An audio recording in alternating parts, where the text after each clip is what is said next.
Kolkata metro সুড়ঙ্গ থেকে যুবকের দেহ উদ্ধার। বৃহস্পতিবার রাতে পার্ক স্ট্রিট এবং স্প্ল্যানেড স্টেশনের মাঝের টানেল থেকে দেহ উদ্ধার করে আরপিএফ। কিভাবে সকলের নজর এড়িয়ে টানেলে ঢুকে পড়লেন যুবক?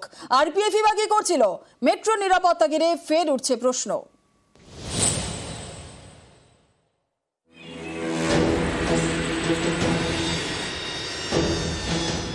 বৃহস্পতিবার রাত মেট্রোর সুড়ঙ্গ থেকে দেহ উদ্ধার। এসপ্ল্যানেড এবং পার্ক স্ট্রিটের মাঝের টানেল থেকে দেহ উদ্ধার করে আরপিএফ। জানা গিয়েছে, বৃহস্পতিবার রাত 10টা নাগাদ এক যুবক পার্ক স্ট্রিট স্টেশন থেকে টানেলে ঢোকেন। মেট্রো লাইন ধরে এগিয়ে যান। 11টা নাগাদ পার্ক স্ট্রিট মুখী মেট্রো চালক ট্র্যাকের পাশে কিছু পড়ে থাকতে দেখেন। সঙ্গে সঙ্গে পার্ক স্ট্রিট স্টেশনে খবর দেন। ঘটনাস্থলে গিয়ে দেহ উদ্ধার করে আরপিএফ। ওই ব্যক্তি মেট্রো ট্র্যাক এবং থার্ড লাইনের মাঝে পড়েছিলেন। ডান হাত ছিল থার্ড লাইনে, কবজির কাছে পোড়া। কিন্তু এটা ঘটল কিভাবে? অনেকেরই প্রশ্ন, একজন কিভাবে মেট্রোর টানেলে ঢুকে পড়লেন? সিসি ক্যামেরার নজরদারি তাহলে কোথায়? প্ল্যাটফর্মে থাকা আরপিএফ জওয়ানদের কেন নজরে পড়ল না?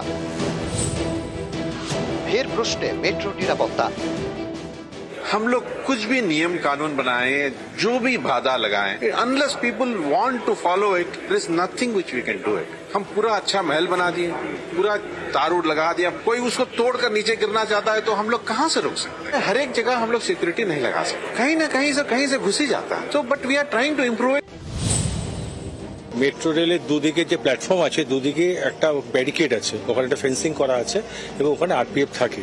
কোনো একটা সাসপিসিয়াস তার মুভমেন্ট দেখা গেল, সেটা সিসিটিভি পরিষ্কার দেখা যায়, একটা লোক সাসপিসিয়াস ভাবে ঘোরাঘুরি করছে, তখনই তাকে লোকেট করে তার উপরে নজরদারি করতে হবে।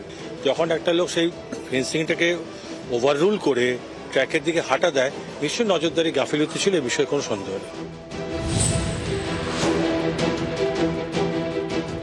যে সময় ঘটনাটি ঘটেছে, অর্থাৎ ওই ব্যক্তি, যেটা জানা যাচ্ছে 10টা 5 নাগাদ তিনি পার্ক স্ট্রিট মেট্রো স্টেশন থেকে সুড়ঙ্গের দিকে, এসপ্ল্যানেডের দিকে তিনি দৌড় শুরু করেন।